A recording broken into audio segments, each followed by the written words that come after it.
करें, चिकित्सा व्यवस्था की बात करें, इन सबको नष्ट करने में अंग्रेजों के साथ साथ भारतीय शिक्षा व्यवस्था का बहुत बड़ा योगदान है। और इस शिक्षा व्यवस्था को बदलने से राष्ट्र की 90% समस्याओं का समाधान हो सकता है। देखिए, माननीय मोदी जी बहुत प्रयास कर रहे हैं, उनके प्रयासों की हम सराहना कर रहे हैं, लेकिन 40 साल तक जो आदत बन चुकी है कि बिस्किट खाएंगे तो उसके रैपर को गाड़ी के अंदर हम एक छोटा सा थैला नहीं रख सकते कि उसके अंदर रख के हमें शीशा खोलकर हाथ बाहर निकालकर बाहर ही डालना है। हमारे यहाँ तो कूड़े के अंदर यदि कोई गाय को देने वाला, पशु को देने वाली रोटी का टुकड़ा चला जाता था तो अन्न को ब्रह्म मानकर, भगवान मानकर उसको माथे से लगाया, उसको पाप मानते थे। कोई हरी सब्जी का टुकड़ा यदि नाली में चला जाता था या गंदगी के ढेर में, कुंडी में चला जाता था, उसको पाप माना जाता था कि खाने की चीज थी, ये किसी के मुंह में जानी चाहिए थी, ये यदि मुख में ना जाकर कहीं वेस्ट में, डस्टबिन में चली गई तो ये बहुत बड़ा था। अब हम शहरी हो गए, मॉडर्न हो गए, अंग्रेज बन गए हैं, तो हमारे यहाँ अलग अलग डस्टबिन नहीं है, एक ही डस्टबिन है, उसी के अंदर सब कुछ डालेंगे। प्लास्टिक भी उसी के अंदर, कूड़ा भी उसी के अंदर, कचरा भी उसी के अंदर, बाल भी उसी के अंदर, और खाने का जो सामान है वो भी उसी के अंदर। तो इस शिक्षा व्यवस्था ने सारा कबाड़ा किया। परंतु जो स्वामी जी महाराज ने एक संकल्प किया कि हमें इस देश को बदलना है, तो इस देश की शिक्षा व्यवस्था को बदलना है। तो पूज्य स्वामी जी महाराज ने 9 साल पहले माननीय मोदी जी से एक निवेदन किया था कि हम भारतीय शिक्षा बोर्ड बनाएं, ताकि बच्चों को हम गणित भी पढ़ाएंगे, हम अंग्रेजी भी पढ़ाएंगे, अंग्रेजी नहीं, फ्रेंच और जर्मनी भी पढ़ाएंगे, हम उनको वैदिक शिक्षा भी देंगे, नैतिक शिक्षा भी देंगे, उनका चरित्र का निर्माण भी करेंगे, उनको हमारे राणा सांगा से लेकर, महाराणा प्रताप से लेकर गुरु राम सिंह चुका को मैंने कभी नहीं पढ़ा, मैंने गुरु गोविंद सिंह जी का कोई पाठ अपनी हिस्ट्री में नहीं पढ़ा, गुरु अर्जुन देव जी को नहीं पढ़ा, हमने वीर बंदा बैरागी को नहीं पढ़ा, हमने छत्रपति शिवाजी महाराज को नहीं पढ़ा, हमने संभाजी महाराज को नहीं पढ़ा, हमने चंद्रशेखर आजाद को नहीं पढ़ा, उधम सिंह को नहीं पढ़ा, मदन लाल धिंगरा को नहीं पढ़ा, हमने वीर सावरकर को नहीं पढ़ा, हमने पंडित राम प्रसाद बिस्मिल को नहीं पढ़ा, राजेंद्र लाहिड़ी को नहीं पढ़ा, हमने बटुकेश्वर दत्त को नहीं पढ़ा, हमने शहीद भगत सिंह के साथ फांसी खाने वाले राजगुरु सुखदेव को नहीं पढ़ा। हमें हिस्ट्री तो पढ़ाई नहीं गई। गौरव तो कहीं हमारे मन में आ जाए ऐसा ध्यान रखा गया कि एक पल के लिए भी एक भी शब्द हमारे कानों में ना पड़े। हम नहीं जानते आर्यभट्ट कौन था, वारामिहिर कौन था, चरक कौन था, सुश्रुत कौन था, वाग्भट कौन थे, हमें कुछ नहीं पता। हमें तो एक गहरी नींद में सुला कर रखा गया कि ये वो जाति है जो जाग गई तो पूरी दुनिया के ऊपर राज कर सकती है।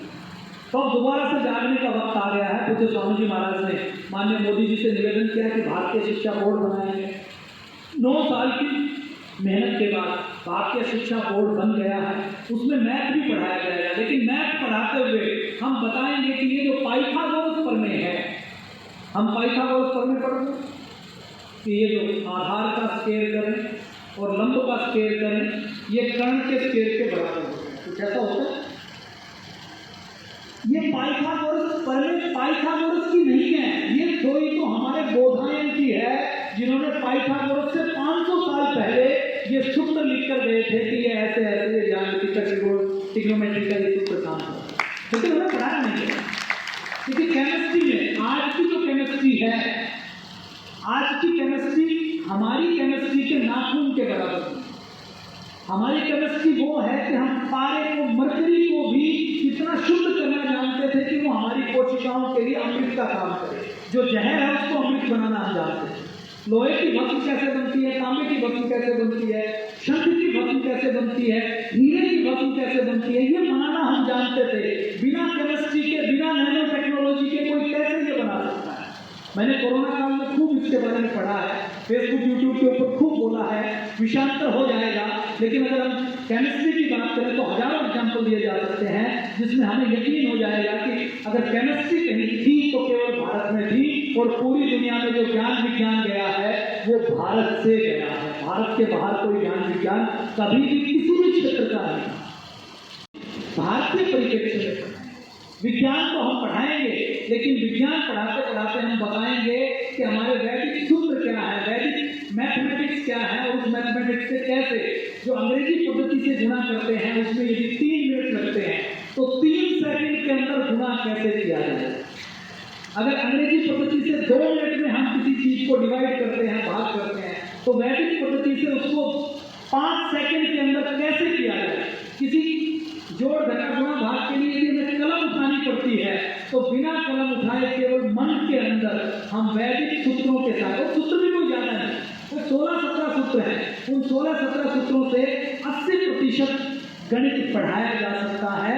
ये गौरव हमें देश के लोगों को डालना है। तो गणित भी पढ़ाएंगे, भाषाएं भी पढ़ाएंगे, विज्ञान भी पढ़ाएंगे, केमिस्ट्री भी पढ़ाएंगे, फिजिक्स भी पढ़ाएंगे, लेकिन उस फिजिक्स में हम बताएंगे कि न्यूटन से पहले भी गुरुत्वाकर्षण शक्ति थी।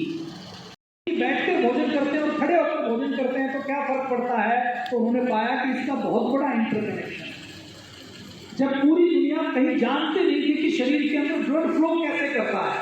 मैं आपको बताऊं 15वीं शताब्दी तक यूरोप के जो डॉक्टर हैं वो ये मानते थे कि जैसे गुब्बारे के अंदर हवा भरी रहती है ऐसे शरीर के अंदर खून भरा रहता है। शरीर के अंदर कोई हार्ट नाम की चीज होती है और वो हार्ट खून को पंप करता है, वो हमारी ब्लड वेसल्स के अंदर जाता है और रिटर्न होता है। ऐसा कोई कॉन्सेप्ट उनके पास नहीं।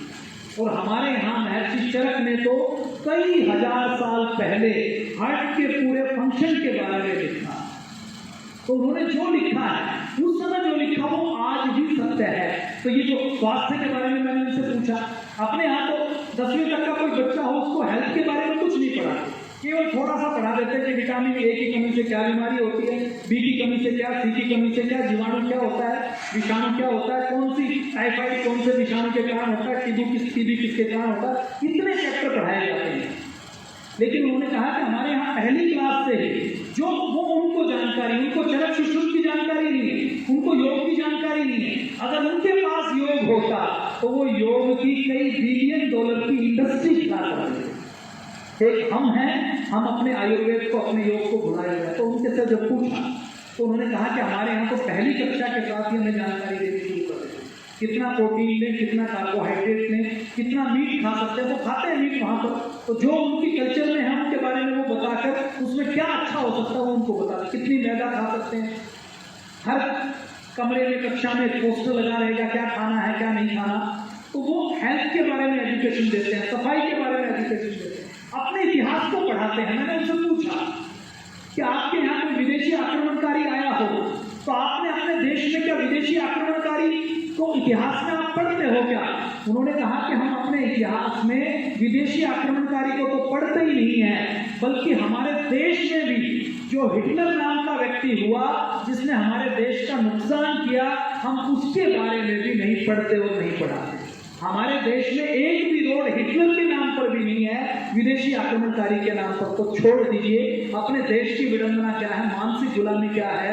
हम लुटियंस जोन में जाएंगे, औरंगजेब रोड के ऊपर चलकर निकल जाएंगे, हमें कभी एहसास नहीं होता कि ये विदेशी लुटेरा था जिन्होंने हमारे गुरुओं के ऊपर अत्याचार किया, जिन्होंने हमारे पूर्वजों के जनेऊ उतारने का काम किया, चोटी काटने का काम किया। हमें एहसास नहीं होता, हमें लगता है कि वो भी इस देश का ही रहने वाला था। उन्होंने तो ताजमहल बनवाया, उन्होंने कुतुब मीनार बनवाई, वो नहीं होते तो ताजमहल नहीं बनता। ताजमहल तो नाखून के बराबर नहीं है। आप एक बार चले जाइए अजंता अलोरा में, आप चले जाइए अजंता अलोरा के कैलाश मंदिर में, ऊपर से नीचे तक 30,000 टन चट्टाने काटकर कैसे मंदिर बनाया जाता है। मैं दावा करता हूँ आज कंप्यूटराइज CNC मशीन है, 3D डिजाइनिंग होती है, कंप्यूटर बने हुए, सुपर कंप्यूटर बने हुए। इस देश की और दुनिया की LNT से लेकर किसी बड़ी इंजीनियरिंग कंपनी को आप ठेका दे दीजिए, कैलाश मंदिर को आज किसी भी बजट में वो बना नहीं सकते। ऐसा मंदिर हजारों साल पहले हमारे पूर्वजों ने बनाया, लेकिन हमें केवल ताजमहल पढ़ा दिया जाता है। हमारे यहाँ हम वेद दर्शन उपनिषद की बात नहीं कर सकते। शिक्षा में यदि किसी एक हम चरित्र निर्माण की बात करते हैं तो आरोप लगा दिया जाता है कि शिक्षा का भगवाकरण हो रहा है। हमारे शिक्षा के विद्यालयों में कोई पंडित नहीं जा सकता, कोई ग्रंथी नहीं जा सकता। हमारे गुरुद्वारा में जो विद्यालय चलते हैं उनको छोड़ दीजिए, गुरुकुलों को छोड़ दीजिए, तो उनके अंदर अलाउ नहीं करते। लेकिन वहाँ जर्मनी में हर विद्यालय में साप्ताहिक तौर पर चर्च के पादरी को बुलाया जाता है, वो पढ़ाता है। लेकिन फिर भी वो तो मॉडर्न है और हम पिछले थे। मैंने फिर उनसे एक बात और पूछी कि हमारे यहाँ कोई व्यक्ति BA MA कर लेता है, BA MA करने के बाद वो सरकार को दोष देता है कि मैंने BA कर ली, मैंने MA कर ली, मेरे पास ये डिग्री है ग्रेजुएशन की, तो मुझे नौकरी दो। नौकरी देना सरकार का काम है। उसके बाद